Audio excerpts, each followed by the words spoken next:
Hello, welcome to ATARI BYTES, the show where we take a bite out of the story within a classic Atari 2600 game and see if that story bites us back. My name is Bill. This is episode 324. Thanks for listening. Welcome back, everybody. Welcome to episode 12. Since I died of COVID, I'm still alive. Gotten over my cold, which was just a cold, here around Christmas time, and I am ready to talk Atari and stories. I hope you're ready to listen to a thing about Atari and stories, the two of which have very little to do with each other. That's right, we wear two hats here at Atari BYTES. It's hard to fit them both on our heads, but, we do what we can do. First half of the show, an Atari game. This week's game is going to be Gauntlet for the 2600. Talk a little bit about that, take a little break. Second half of the show, short story, which kind of, sort of, maybe has something to do with the game, although not really.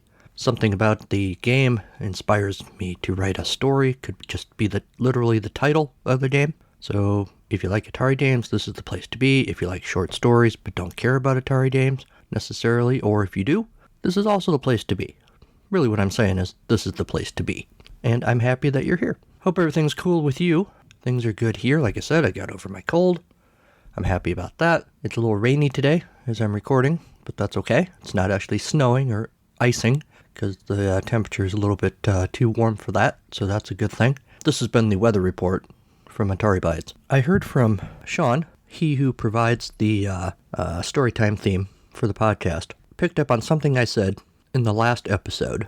I was talking about Zellers, purveyor of fine discount products back in the day in Canada, and also, weirdly, a couple of Atari games. I talked a little bit about the history of Zellers. That led to talking briefly about the history of the department store chain Kresge's, which led to talking about Kmart. And here's what Sean had to say.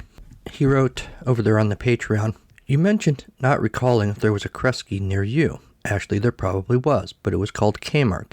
Guess what the K stands for?" He's correct. I had commented that I'm familiar with Kresge's, but I don't know if there was one near where I grew up. If you get on the internet a little bit, you've heard of the internet, right? You can find that Kresge's, I don't have any of the articles in front of me, I'm looking right now, Kresge's begat Kmart, basically, and the K in Kmart stands for Kresge's. According to transformco.com, I'm not going to vouch for the reliability of this site, I'm just saying this is the first thing that comes up when I do a search. 100 years ago, Sebastian Spearing Kresge opened a modest 5 and dime store in downtown Detroit. So the first store opened in 1899, sold everything for 5 and 10 cents. He expanded to 85 stores in 1912 with annual sales of more than $10 million, which is not chump change, even today.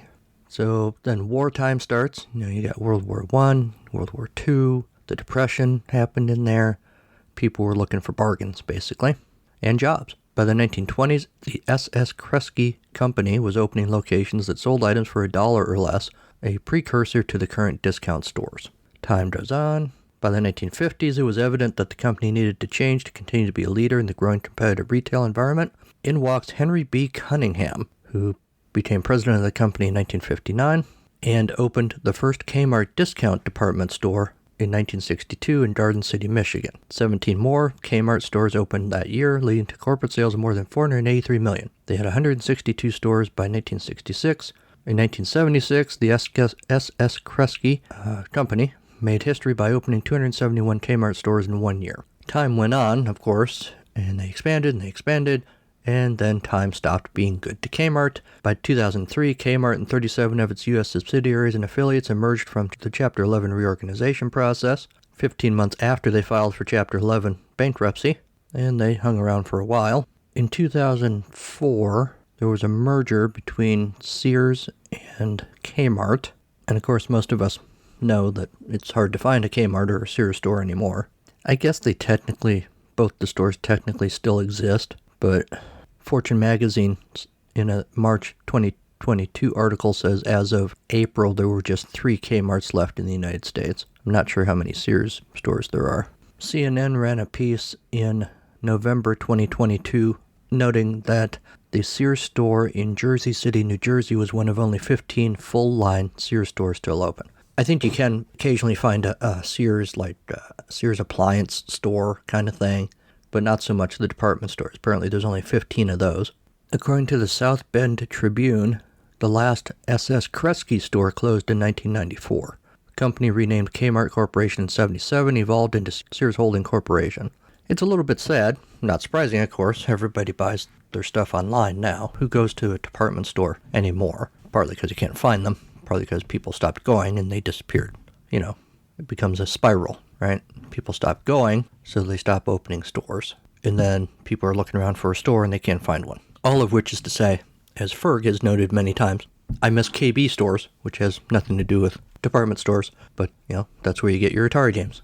That's why you can't find Atari games now, guys, except on eBay, because of Kresge, really. It's all Sebastian Kresge's fault. So, Kresge family, if you're out there listening, thanks a lot. All right, moving on. Speaking of things that I bought not in a department store, ended up being a nice segue. Good for me. If you follow me on social media, and thank you if you do, I'm over there still on Twitter, on the Atari Bytes page over there, at Atari Bytes. I'm on Facebook, has Atari Bytes page over there. I am also on Tumblr, Mastodon, and Hive now. On those three places, I am just at Carnival of Glee, which I also am on Twitter, but on Mastodon, Hive, Tumblr, I don't have a separate Atari Bytes account. I just have one account at Carnival of Glee, where I post things about this podcast, about its podcast, Charlie Brown, and then other whatever stuff I just want to post. And, well, Atari Bytes has a page on Instagram as well.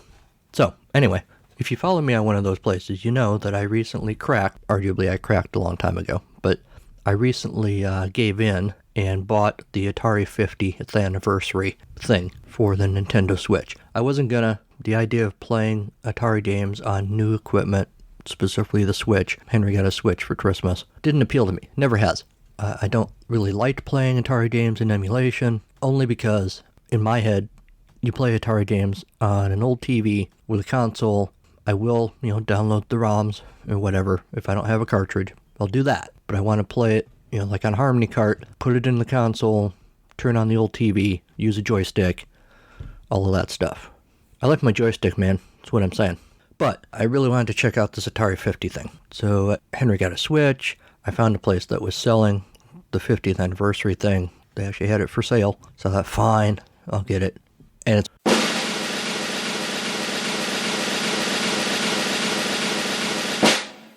it's really, really nice.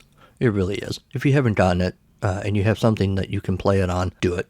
It's really nice. The games look really good.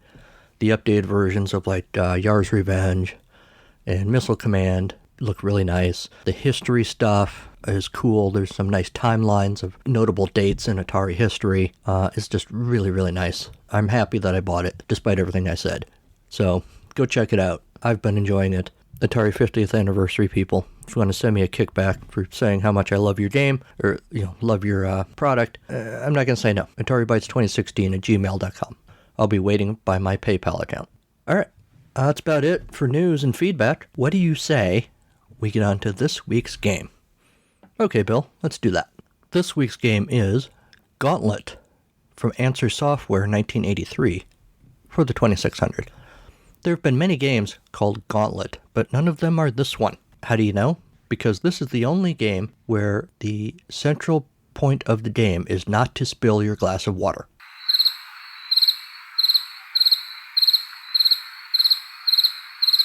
Honest to God, that's the point of the game. We'll get there in a second. I mean, anybody could make a game where you have to slay the dragon, or find the treasure, or save the planet. No, Answer Software said, what goal will really motivate kids? I know. Let's help old men who are thirsty, but not spill glasses of water. That will get the kids excited. The first page of the manual has a dude wearing an adventure, sort of a pseudo-Indiana Jones hat with an arrow through it, running. There's a hatchet stuck in the ground in front of him. He has forgotten to button his shirt, and he's hauling ass through I guess it'd be the jungle, but it looks more like he's in a field somewhere. Gauntlet is a game for one player, the second in Answer Software's series of exciting video game cartridges designed specifically for user programmability. Sir Robert Wintonbottom, not Winterbottom, Wintonbobbin, I'm not drunk, I promise. Wintonbottom, one of the most fearless of men, one of the most fearless of men, needs your keen skill and daring to help him run the gauntlet and prove he is truly worthy to enter the elite Council of Warriors, a game that will continue to excite and challenge you with a different gauntlet every time you play. Copyright 1983, Answer Software Corporation, all rights reserved. You are the famous explorer Sir Robert Winton-Bottom. You have discovered an ancient civilization deep in the forest of a mysterious island. Since you are a likable chap, they have decided to induct you. God, I can't read today. To induct you into the Council of Warriors. But first, you must... There's some poorly placed M dashes here. Anyway, into the Council of Warriors. But first, you must run the gauntlet to prove you are worthy of the honor. You are given 3 glasses of water. That's right. Not canteens, not water bag type things. You know, the kind of thing you might use in the jungle. No, you get 3 glasses. I'm picturing like, well, it's 1983, so maybe those little Mickey Mouse glasses or like the Muppet glasses you would get at McDonald's. That's what I'm picturing in my head. Filled with water. Your task is to use the water to extinguish as many of the ceremonial fires burning at various places within the gauntlet as you can before the water supply runs out. I will note here that when you're running the gauntlet, you jump over many, many, many ponds and streams. There's lots of water around. I don't know why you need to carry 3 glasses, but anyway. To successfully run the gauntlet, you must dodge, jump, and duck your way through the various obstacles and projectiles while remaining within the confines of the gauntlet. Any contact with an obstacle, projectile, or the gauntlet will trip you up and cause you to spill water. You may stop and rest momentarily, but be careful. Running the gauntlet is thirsty work, and you may be tempted to take a drink, which you can't actually do, by the way. Using the joystick for this one, you're supposed to set both difficulty switches to the B position. I did not pay attention if I actually did that or not. The game select switch is irrelevant. The gauntlet automatically becomes more difficult as you progress. The color black and white switch is not used. Hold the joystick with the red button in the upper left position. I've been saying this for years. I swear, someday I'm going to get a t-shirt that says, hold your joystick with the red button in the upper left position, because it's just good life advice.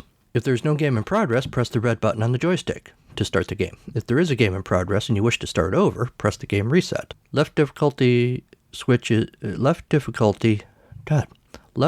controls the joystick response. A position is less responsive, more challenging. B position is more responsive, less challenging. Again, I paid no attention to any of that. Right switch controls jumping and ducking. A position, jumping and ducking is more difficult. B position, jumping and ducking is easier. I probably should have paid attention to this because when I was playing, I found ducking to be really difficult, relatively. Each time you collide with an obstacle, projectile, or the sides of the gauntlet, you will be tripped up and spill some water. The game is over when you run out of water. So yeah, you don't run out of lives, you run out of water. Points are awarded for successfully jumping over obstacles or ducking under projectiles, giving drinks to old men. Oh man, I love that movie. No drinks for old men. Good stuff. You may encounter along the way, and extinguishing the ceremonial fires. Each time you extinguish one of the fires, your glass will be refilled and the gauntlet will become more difficult. 50 points for jumping over rocks and logs, 100 points for ducking under arrows, stones, and tomahawks, 250 for quenching any old man's thirst, 500 points for ducking under the secret talisman, and 500 for extinguishing fires. You can't jump over arrows, stones, and tomahawks or the secret ceremonial talisman. You cannot duck under logs or rocks. You cannot jump over or duck under the old men or the trees. They have a little diagram here showing you all the different things and what they look like. Strategy. Jumping and ducking is accomplished by using the joystick and fire button in combination. To duck, pull back on the joystick first and then press the fire button. You will jump anytime the fire button is pressed and the joystick is not pulled back. Once you have committed to a jump or duck, you have no control over your direction until your feet are back on the ground. After you collide with something, start moving as quickly as possible or you will collide with the same object again. Try to stay as close to the center of the gauntlet as possible. Ducking makes you smaller and you can use it to squeeze through some tough spots. There are up to 3 old men between fires. Don't forget to give them a drink to rack up those extra points. Have fun! 3 exclamation points. Answer Software Corporation, which was located, if you're wondering, in Cupertino, California, provided a limited warranty, and the manual was printed in the USA. And that is how you play Gauntlet, 1983, from Answer Software. I'm not rich or famous. I'm not a movie star, rock icon, first responder, nurse, doctor, or anybody else whom we all look up to. I'm just a schnook. Just like Bill, I love to tell stories. Unlike Bill, though, I'm not creative enough to write my own, so I just tell my own real-life stories in this book read by the author style podcast, all about life lessons growing up, and every episode a segment about music. Music that I love, artists that I admire, and sometimes even my own music. You can find Autobiography of a Schnook on all your favorite podcast suppliers, or you can go to schnookpodcast.com. That's SCHNOOK podcast.com. And I firmly believe the good goes around, and I sincerely hope that Autobiography of a Schnook proves to be some good that goes around your way. Honest Gamers says that Answer Software offered Atari 2600 titles exclusively via mail order, and one of them, of course, was Gauntlet. No monsters, no nests, no mazes, no keys, no pulling your hair out, wondering what kind of sadist would play the game all the way through. This Gauntlet comes before the Gauntlet that apparently everybody knows, 2 years before, in fact. It stars an athletic fool out to prove his manliness by charging recklessly through a straight gauntlet full of traps and obstacles. There are no labyrinths. It's a vertical scrolling specimen featuring a procedurally generated layout. The game often throws cheap setups at you. You can't very well hop over as many logs as possible when they're positioned next to trees. The worst is when you glimpse a field of rocks and think to yourself, now there's a thing of beauty. Of course, the instant you leap over one row of them, you land on the adjacent row and watch your health bar diminish. It doesn't help that stiff control response plagues the experience. It requires constant side-to-side motion, though your character doesn't pull it off with due ease. There's no incentive to running at breakneck speed. You can plod along and actually survive more effectively, but what's the fun in that? I will admit the Gauntlet was somewhat enjoyable for a few minutes. I tried like mad to see if I could break my old score, but got tired of the constant death due to wonky jumping physics and stiff controls. It's far from the worst game Atari 2600 has to offer, but it's a collection of minor flaws that render it a poor way to spend 5 minutes. It's not hard to see why this title remained in obscurity, and no, I don't entirely blame the arcade game's title appropriation for that. 2 out of 5 stars. The game that people think of is a 1985 Atari arcade game. That was a fantasy-themed hack-and-slash game developed and released by Atari Games. The first multiplayer dungeon crawl. The core design of Gauntlet comes from the 1983 Atari 8-bit dungeon crawl game Dandy, resulting in a threat of legal action. Also bears striking similarities to the action-adventure maze game Time Bandit, also from 1983. Programmed by Bob Flanagan, art by Sean Comstock, Susan McBride, Alan Murphy, and Will Noble. Released in 1985, initially available only as a dedicated 4-player cabinet, and later as a 2-player cabinet in 1986. Aimed at operators who cannot afford or do not have sufficient space for the 4-player version. It's set within a series of top-down, third-person orthographic mazes where the object is to find and touch the designated exit in every level. There are items that will increase players' health, unlock doors, gain more points, and give magical potions that can destroy all the enemies on screen. There are warriors, wizards, Valkyries, elves, etc. Each player has their own unique strengths and weaknesses. It's a fantasy game. It's Dungeons and Dragons in a game, a video game, basically. That's what it sounds like to me. I don't remember ever playing this, and it's clearly very different than the Gauntlet, where you have to hold a glass of water. If anyone is familiar with the Gauntlet arcade game, what the heck? Let me know what you think of it. Other games from Answer Software include Confrontation, Malagai, and the personal game programmer PGP-1. If there are any of those you would like to hear about on the show, let me know. After the break, we run the, well, you know.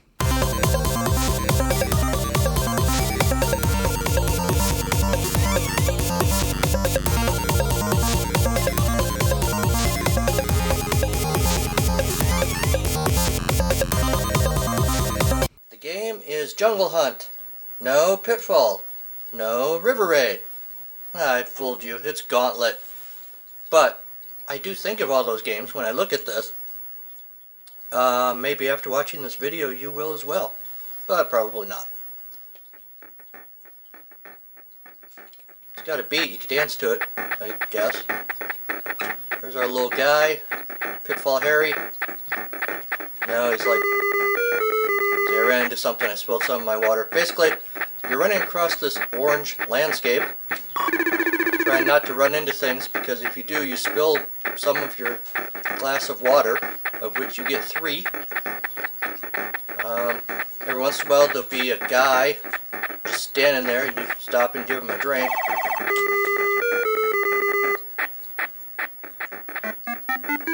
give that guy a drink. I'm such a nice person. There's a hatchet flying across the screen. Lots of arrows. If you get hit, you don't lose a life. Weirdly. But you do spill some of your water, which is even worse, evidently. That's me ducking. The ducking mechanic doesn't work so great. Jumping's okay. Ducking, not so much.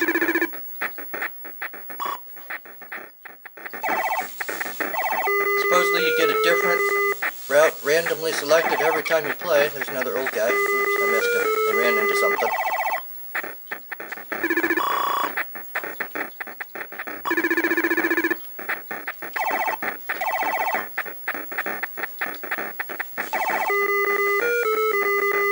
Except that the ground is orange for some reason.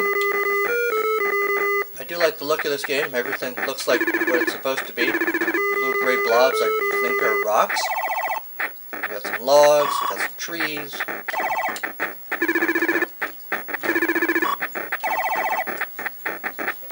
There you go, old man. Print up.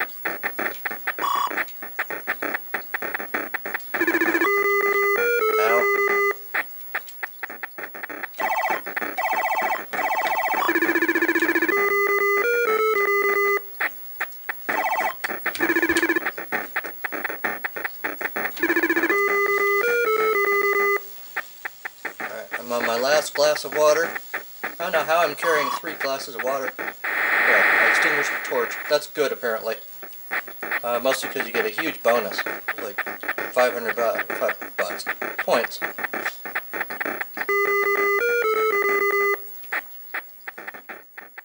Apparently the point of this ritual that you're running through is to extinguish those torches. So that was a good thing that I did.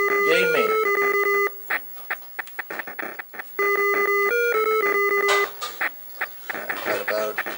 Glass left. Might be it. Nope, a little bit left. Swallow the backwash is still in there. There you go, old man. You get the last of my water. I hope you're happy. And I hope all you are happy out there too. Back to you in the studio. Hey Atari fans, this is Michael, one of the hosts of the Atari XEGS Cart by Cart podcast. Join Bill, David, Kieran, and myself as we review cartridge-based games for the Atari's last answer to the 8-bit gaming system, as well as delve deep into their history. Kieran will also introduce everyone to the UK's budget games. You can listen to us on iTunes, Stitcher, Google Play Music, Player FM, or from our website at xegs8bit.com. That's xegs, the number 8bit.com.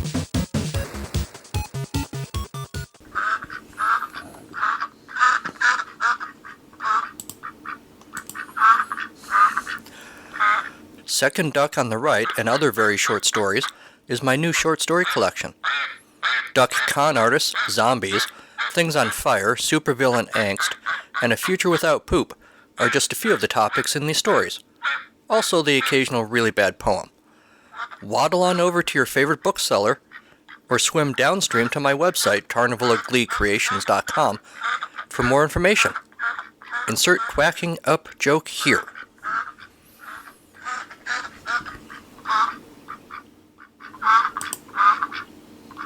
Here's the thing about Gauntlet. I get that it's pretty repetitive, but I actually, surprisingly, like this game. It's such a weird premise. You're running through the jungle holding 3 glasses of water, and the whole purpose of the game is to not spill your water. I mean, yeah. You gotta put out the ceremonial flames or whatever, but you really only have 3 objectives, I guess. To not spill these 3 glasses of water, to give old men a drink, and to put out these flames, of which the weirdest is the first 2. I don't know. I get Pitfall vibes, I get Jungle Hunt vibes, I get River Raid vibes, actually. And I had fun playing it. I kept wanting to do better. I get what the Honest Gamer review said, and it's all accurate, but I had a surprisingly good time playing it, and I would go play it some more. I was a little put off by the orange ground. That was odd, but, it's not a deal breaker. I would recommend this game. If you have thoughts about Gauntlet, let me know.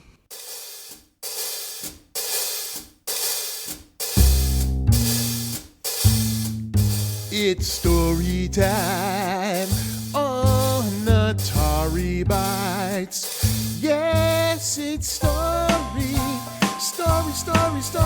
time.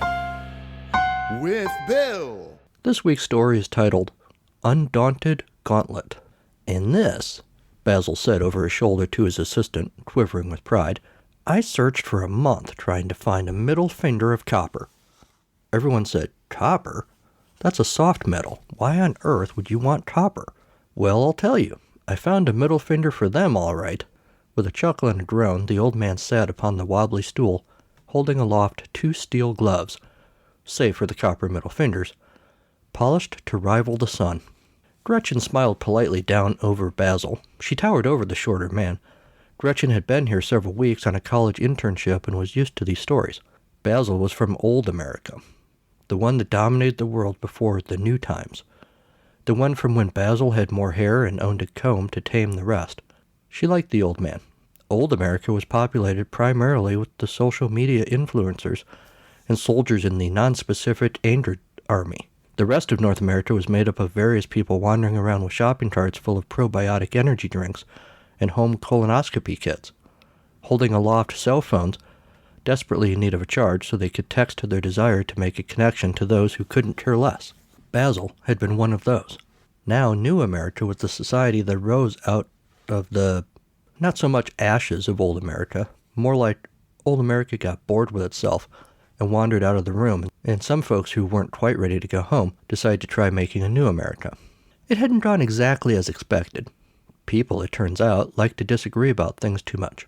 Gretchen had been Basil's assistant at the Gauntlet Retrieval Unit, GRU, ever since the job at the Cadaver Reassembly Facility stopped offering health insurance.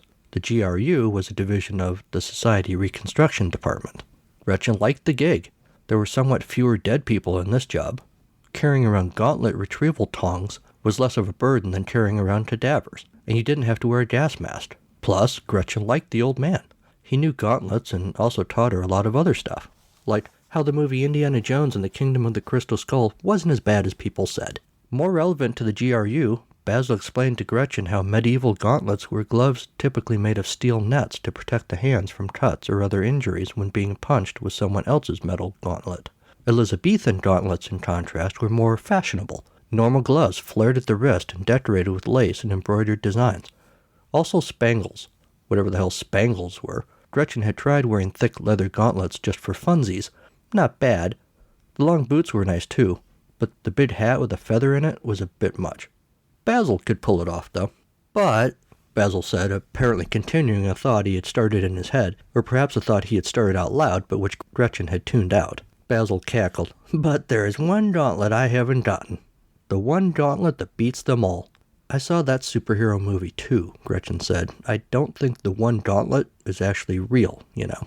No, Basil said. This is a legendary gauntlet forged in the fires of Florence and lost to the tides of time. Does it have a super powerful ring on its finger? Gretchen said. I saw those movies too. Basil cocked his head. Don't you read any books? But no, I'm not talking about that either. This gauntlet is constructed of the finest steel, strong but flexible, protective but stylish. The armies that keep New America safe from the invading hordes of pugilistic parakeets have marched into battle and back out again, arms held high in triumph, still able to make a thumbs up because of this gauntlet. New America was forged in the ashes of old America, a 200-year experiment that, well, played itself out. It was trying to do better the second time around, but for every well-funded school, solar-powered hospital, and mercenary happiness enforcer, there is the cat video party, majority in Congress, the prescription medical blockers, and the lab-created chilled arsenic rain showers. It seemed the fight wasn't over. So you never found the gauntlet? Gretchen asked. You're like the gauntlet guy. This is the Gauntlet Retrieval Unit. It's what you do. A sly look wove its way through the various lines on Basil's face, landing with a confident sneer on Basil's lips. I didn't say I never found it, Basil corrected. It took years of research and more than a few cans of Pringles brand potato crisps from the Tomb of Crunch. But I know exactly where it is. Basil adjusted the copper middle-fingered gauntlets, feathered hat on his head. And we, my dear, are going to go get it. Now, high on a hill overlooking what used to be a popular ski resort sat the Palace of Mediocrity. Some say old America failed because, while different factions were screaming at each other and chipping away at society, The ordinary folks, the mediocre citizens like you and me, went about living their lives, doing nothing to rock the boat, but also doing nothing to plug the leaks in the boat. So now, in New America, the mediocre citizens had retreated to this palace. They pledged to fight for their right to not fight for anything. You know, once their binge of this one show is over. Basil and Gretchen approached the base of the hill. A winding, icy path led up to the palace. Care for a bit of downhill skiing in reverse? Basil said, laughing. He was really enjoying this. Gretchen was a bit more tense. You didn't tell me we were coming here. What's going to happen up there? Basil considered. Then he shrugged. Liberation, I think. This gauntlet is too powerful. It needs to be in, or on, safe hands. Onward. Basil and Gretchen marched slowly up the hill. Gretchen led the way, able to drive the ice axe into the hillside easier than the old man. The hillside was placid. Ice crystals on the trees glistened. It was a postcard scene, or perhaps a cell phone lock screen. At the top of the hill, though, the scene was a bit different. On either side of the entrance to the former resort palace, the self-described mediocres lined up 24 on either side, and they weren't holding hot chocolate. Basil, Gretchen said, they're all holding something. Like, do they have weapons? What do we do? Basil stood to his full height. Not much, but he wore it well. We run the gauntlet, my friend. Run the gauntlet to get the gauntlet. After me. In a blur, Basil powered through the gauntlet, the old man throwing elbows left and right, leveling the mediocres one after another. Gretchen, schooled at the Michelle Yeoh School for Advanced Peaceful Being and also butt-kicking, hoisted the mostly shorter mediocres and flipped them over her considerable shoulders.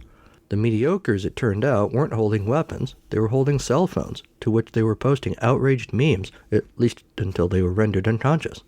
Basil surveyed the scene he hath wrought. He nodded to himself, satisfied. Now then, shall we? He said to his assistant. Gretchen, mouth agape, followed her employer inside. Basil was thrilled. The gauntlet he saw was easily located in a shoebox in the front hall closet of an otherwise pretty sparse building, as palaces go. The box was marked Gauntlet. Leave it to a mediocre. He muttered and eagerly knocked the lid from the box. Inside was not a steel glove, but rather a VHS tape of the 1977 Clint Eastwood film, The Gauntlet.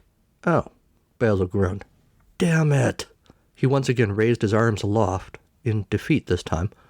The stumps, where hands used to be, seemed to reach for the sky, reaching for a future, perhaps, that really wasn't there. Gretchen worried what this meant. Was New America as much of a lie as Old America? Behind her, the mediocres were waking up, and they were angry? Here we go again. New America? Anybody?